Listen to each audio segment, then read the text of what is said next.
Morning, everyone. We're just gonna wait probably 5 minutes to wait for the other people to join in, and we're gonna begin after that. So.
All right, so I guess we can begin. So welcome everyone to Webinterpret and Ecosystems new webinar about EPR Made Easy. It's been a topic that has been widely requested. A lot of questions have been asked, and we felt that it was about time that we made a webinar about this and just help you guys understand a little bit more about the process and what EPR is.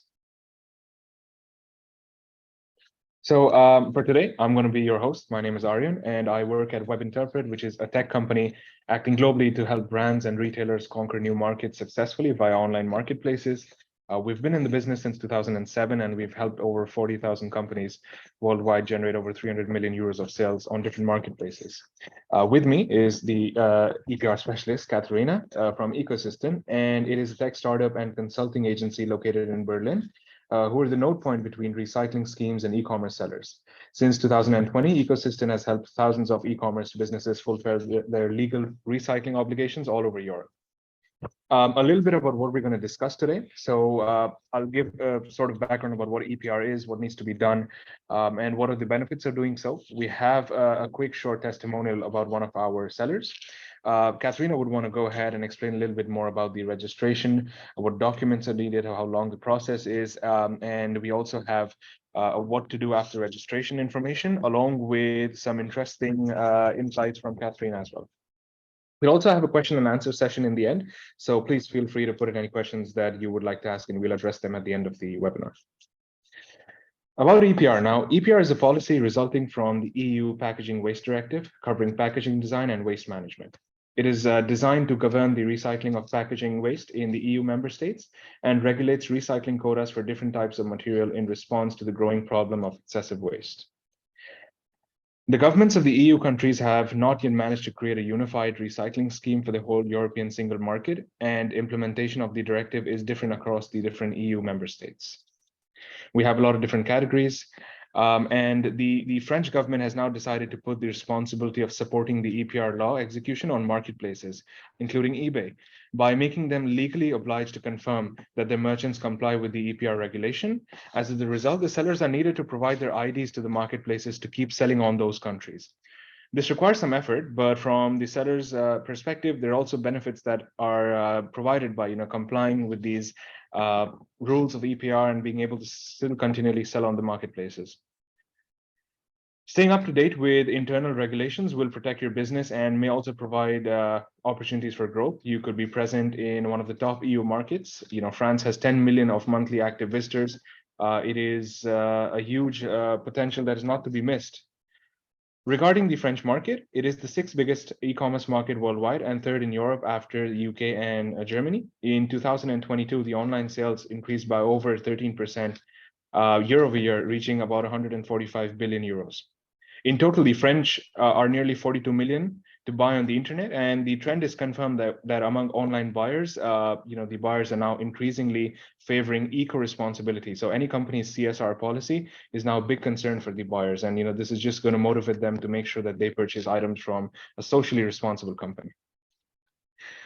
Many sellers would, of course, get discouraged by the bureaucracy connected with the compliance. It's not an easy process, but those who deal with this temporary hassle will, of course, benefit with fewer competitors. I mean, that is the final aim. By making sure you comply with EPR, you will have a competitive edge by being one of the sellers who is still continuously selling on this market.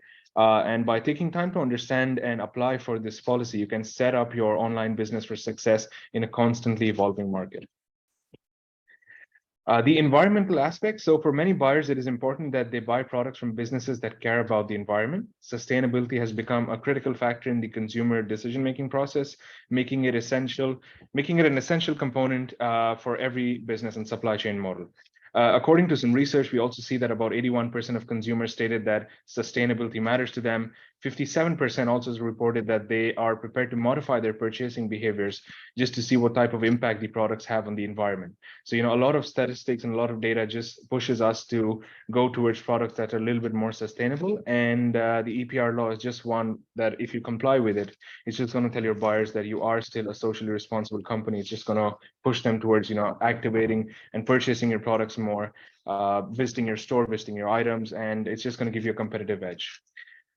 We had a couple of sellers who did go through the EPR registration process themselves. They did let us know that in general, the process wasn't too long. It took a few hours of research, but it was completely worth it because they, had a competitive edge over their competitors. They were able to still continuously sell on the market. They were able to gain a lot of lost sales that a lot of clients did not try to achieve because they try to skip the EPR process. But all in all, what we've learned is that a little bit of research has helped them to continuously sell on this market, and they have not lost sales because, as we see with a lot of our clients, France is one of the biggest markets to sell in.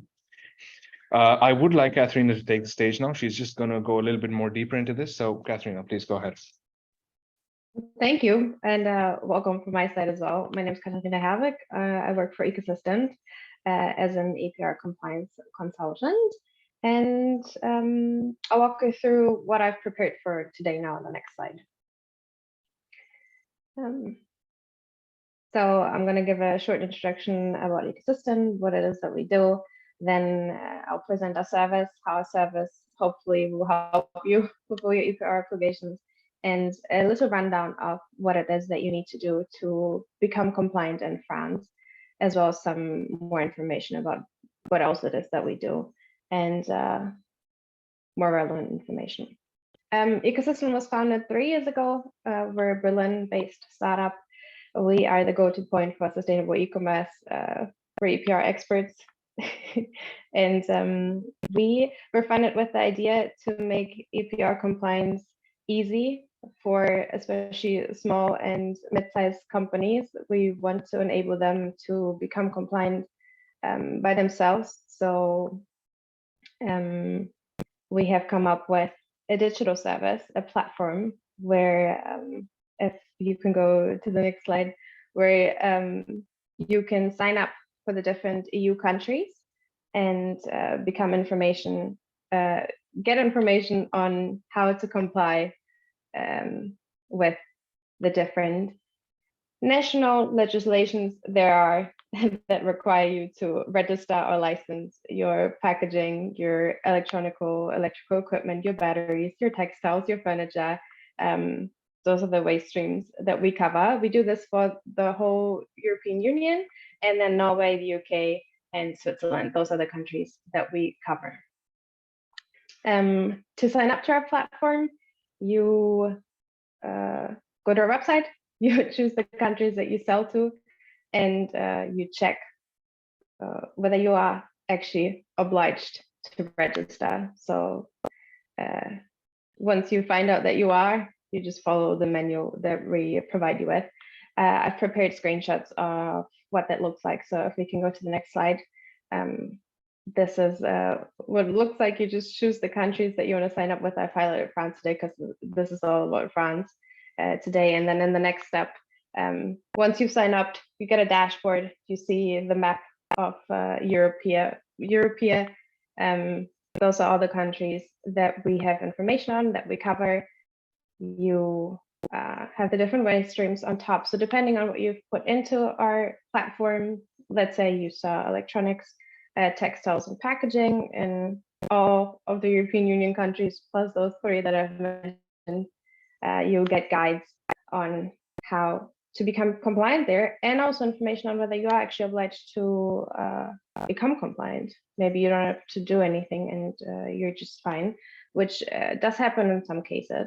But if we go to the next slide now, you see what it is that you have to put in there. This is the example of France. So if you purchase a service for France, you want to know how to become compliant in France, how to fill your EPR obligations, you will answer a quick questionnaire about France, asking whether you have a subsidy in that country, your estimated turnover in that country, because depending on the country and the market, there's different thresholds that you may fall under, where you don't have to register, or you have to register with a different organization. There's a lot of things that determine how to register, if you have to register, and where to register. And we find out what that is by asking you those questions. And once you've put all that in, you get your manual. This one is an example of France now. I've put in that I've sold some amount of packaging to France. It doesn't really matter, because from the first package that I send to France as a company that goes to an end consumer, I am obliged to register in France with an organization who then takes care of my packaging at the end of its life, which is rather soon, in France. So the whole idea is that I, as a company, contribute to the recycling system in that country and the market that my packaging actually ends up in. So yeah, this is your roadmap that you get when you put your information in. It tells you where to register, what to keep in mind, any deadlines, what to check in. But I'll go into more detail about what it is that you need to do for France in the next slides. So we can skip this one and jump right into the next one. So in France, these are the waste streams that we cover. Again, packaging, electronics, batteries, textiles, furniture. For all those waste streams, there are different organizations. Those organizations you need to contact. They will register you with the system that's called ADEME. They're the ones who give you unique identification number for your different waste streams. So for every waste stream, different organization, different registration, yeah, different processes. I'll go into the packaging one because we all need to register packaging. If you could go back one slide for just a couple of seconds more. So the first thing is you register with your PO. In this case, there's two big ones, Lico, Citeo, where you can register your packaging with. You contact them, they register you with ADEME, they communicate your unique identification number with you. You communicate this unique identification number to platforms such as eBay, and you need to report the quantities that you put on the French market in the year forthcoming that you sell into France. So more details in the next slide about the registration with Lico.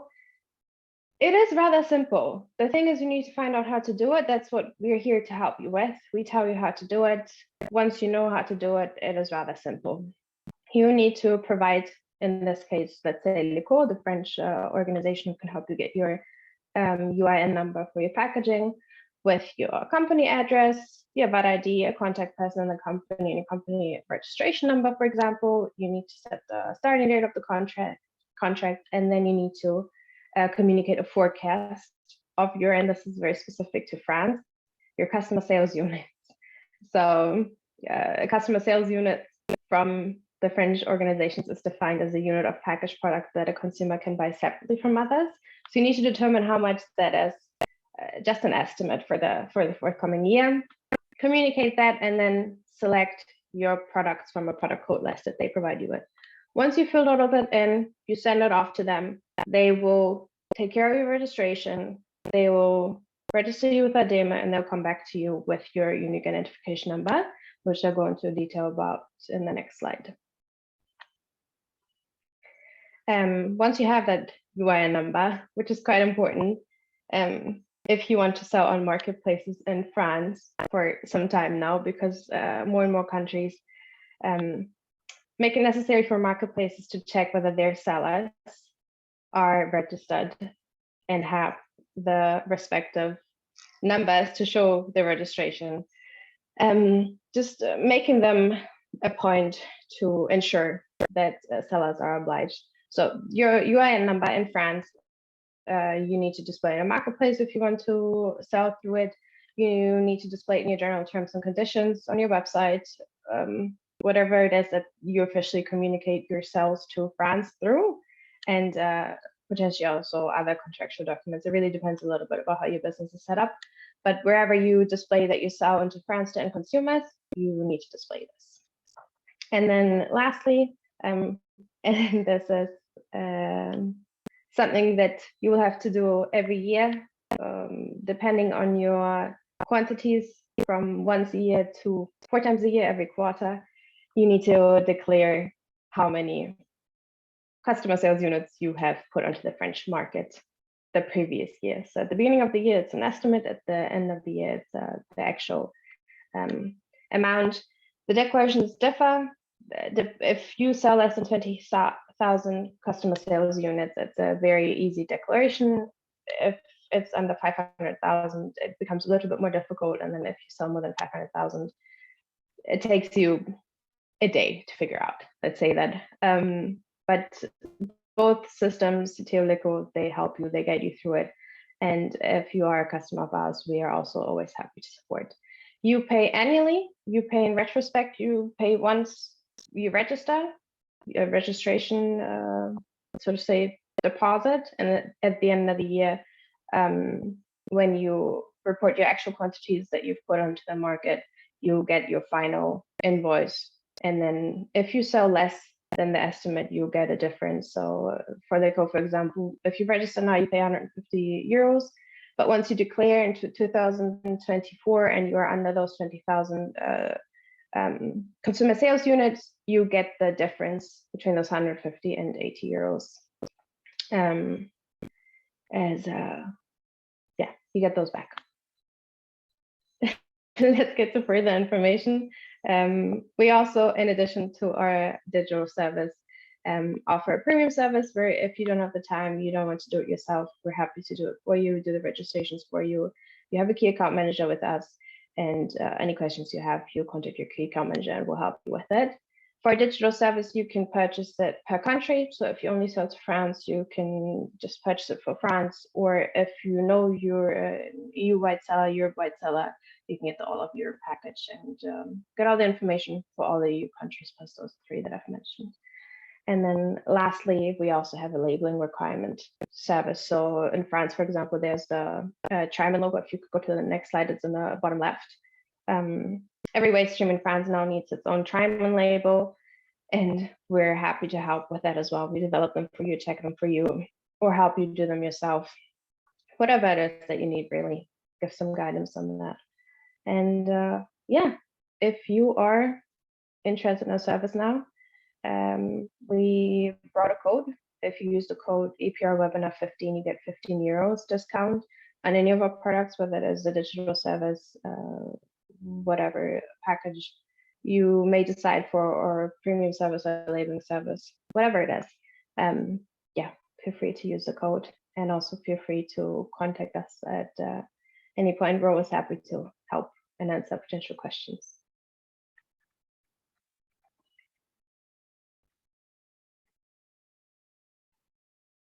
We're just letting that up there so you can write it down if you need to, but I'm sure the presentation will also be sent out afterwards. So yeah, thanks a lot for listening. I'm very excited about the questions later on. And yeah, any questions, send us an email, info@ecosystem.eu. Visit us on our social media. We have great YouTube videos also on the Chime logo if you need help. LinkedIn, Instagram, wherever it is. Find us.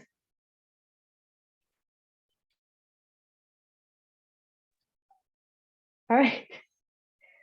Right. Thank you, Katrina. So we did receive a couple of questions during the webinar. We would like to address them, but of course, I do want to tell everyone who's attending that if you have any questions, feel free to drop in something, and we would be more than happy to address those.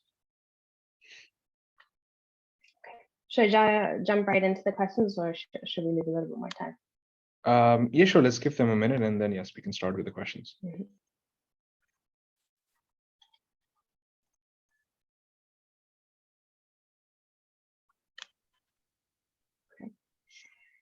I think I'll start with the first one. Sure. I sell used items. Do I need to register those? It depends on the waste stream, except for textiles in France. Everything where you're the first person to sell it into France, you do need to register. So even if it's a used, let's say you sell used phones, if you import them into France, you do have to register them. Yeah, I hope that helps. Then what happens if I don't register? That's a good question. It depends. So again, if you want to sell through marketplaces, you have to provide a UIN number. So you automatically exclude yourself from the opportunity to sell through marketplaces. But also there is always the potential of being fined if you don't oblige. Yeah. There's just 2 of those things that happen, and obviously it's a question of responsibility, since with registering and paying into the recycling systems, you take responsibility for the waste that you may produce. Why is Webinterpret requiring me to register? Do you want to take that one, Adrian? Yes, I'll take that one. So Webinterpret doesn't require registration in any way. Rather, we're trying to help our clients to fulfill these important requirements that come from the French government as well as our marketplaces. But we're here to support you, and it's not a Webinterpret requirement, it's a marketplace requirement. But the reason we're doing the webinar, and we'll also support you guys if you get in touch with us directly or with Eco Assistant, is to help our clients get over this, right? So it's not a Webinterpret requirement, it's a marketplace requirement. Okay, and then do I need to register every product individually? So it depends also, not necessarily, no. Packaging, again, you take the overall quantities that you put onto the market. Textiles, you also group them by product. It often goes by product code. Same as for electronics, if you can group them, if you sell phones only, they'll fall under one group. And that's one application then. Do I need to re-register? No. Once you're registered, all you have to do is report the quantities. You don't have to register again and again every year. However, if you do introduce new products to your sales, let's say you sell electronics and you sell watches, and the next year you decide to sell torches as well, who may fall in a different group, you have to register those ones as well. But other than that, no, the fees are paid annually and you register once in the reports. Is it worth the effort? What are the benefits? I'll take over that. So we estimate that the number of sellers on the French market will drop significantly after the EPR rule has been in place. So this means there's like a massive opportunity for sellers who follow through with the registration, and they'll be able to benefit from the lower competition. And that's why we try to support our sellers and really push them towards complying with these rules. But this also brings an update, like from eBay side, that the eBay requirements were to add up to 6 codes per each listing on the French eBay marketplace will now be removed shortly, because the EPR codes will now only be necessary to be added at an account level in one place. So that is also an update that's important. So this experience should be live by the end of May, but most likely it'll be available with the other restriction policies that you can check on your eBay account. So you can go to your account setting and then seller disclosures, and you'll be able to see more about this. Okay, so I'm not too familiar with how eBay works, but it might be the answer to the next question as well. Do I have to fill out those 6 fields per item, use the Webinterpret CSV uploader? Right. Yeah. So no. So eBay will soon announce that the requirement is changed, as I did inform. But the way we see it is that by the end of May, once it gets live, this information will only be needed to be added on an account level. So that is how we see it so far. We will again confirm it once it happens, but so far this is what information we have about it. Okay. Which eBay categories need to register? I hope we made it clear that for every product/waste stream, there's its own organization. So there's no category really that does not have to register or isn't under the process of having to be registered. So there are some exemptions still, but most of them, toys, DIY stuff, electronics, textiles, furniture, all of that needs to be registered in packaging as well. Next question, are we liable to register goods we purchase from other manufacturers, or would they register these themselves? So this depends where the manufacturer is. If the manufacturer is outside of France and you're the one selling to end consumers, then you are liable to register the goods/packaging. However, if you resell from someone within France, it's very likely that they've registered the products already. So it depends. You need to check in, especially when it comes to used items. But generally, the rule of thumb is if you're the first one selling it to end consumers, you're the one who's liable to register them. What if I offer products that are vintage? It's not possible to get information about producer anymore. There are official registers also for France. You can see what has been registered and what has not been. However, again, if you know you're the first one selling it to the French end consumer, then you're the one eligible to register it. But I would happily invite you to send us an email with your details, and we can check that for your very specific case, because it does depend on the product as well. So if it's textiles, again, then no need to worry about it. But yeah, we'd be happy to check that in detail. Then what would be the minimum number of items in a given category that I sell to be required to register them? If I understand this question right, then you are asking from when on you need to register, and from the first item, from the first package you ship into France, you need to register. So there's no minimum. There's no allowance that you have from the very first package on. You are obliged to register, and it's the same for every product category there is, with those few exemptions where there is no PRO system set up yet. I hope that answers your questions. If not, maybe you could specify them. That'd be helpful. Then another question, does the price depend on the number of items? And it does in some sense, especially if you have different types of electronics that you sell, your price will differ. However, if you sell a lot of different products and we're only looking at your packaging registration now, as long as you're below those 20,000 customer sales units, it's the same price, no matter how many different products are behind that. Yeah, I hope that makes sense.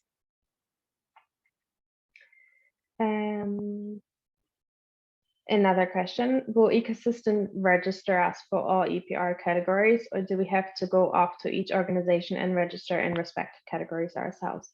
So this depends on the service that you choose. If you choose our digital platform where we provide you the guide on how to do it, we help you as much as we can by having email templates set up for you, having contact partners who speak English with their email address and phone numbers in those guides, and give you as much information as we can to support you in doing the registrations yourself. If you choose our premium service, we do all of that for you, so you don't need to interact with them yourself. You don't have to contact them, none of that. So it really depends on the service you choose. I'm not sure if I can see any more questions. Adrian, can you see any more? No, that seems it. I mean, if anyone has any other questions, you of course have the emails for both Webinterpret as well as Ecosystem. Feel free to reach out to them. We've also given you a code that you can use to download the digital files at a discount. And you know, I think we have one more question coming up. Let's see what that is.